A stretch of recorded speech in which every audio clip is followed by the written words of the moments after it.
मलाई कुनै गुनासो नै छैन। हो, म सबैबाट टाढा भए, आफ्नै इच्छाहरूले। तर कुनै समयमा रोएकी थिएँ अरूकै केही कारणहरूले।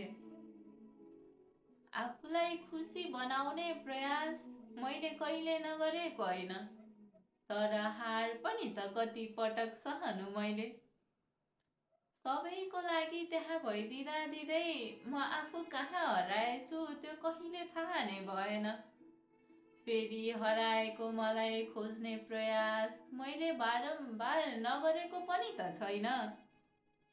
गुनासो पनि कोसँग गर्नु जबकि मेरो आफ्नै सपनाहरूले मलाई मार्दैछ।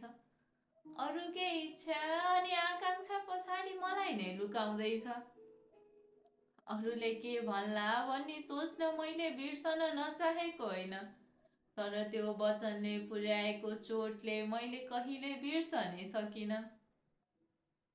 कुनै समयमा कुनै समयमा आफ्नो मनको गर्छु भन्ने जिद्दी थिएँ म।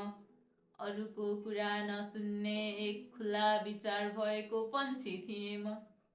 तर खै कसले कहाँ मेरो पखेटा काटिदिएछ। मेरा सबै रहरहरू त्यही बाटोमै निमोठिदिएछ। मेरा सपनाहरूले त बाँच्न नै पो बिर्सन लागिसकेछ।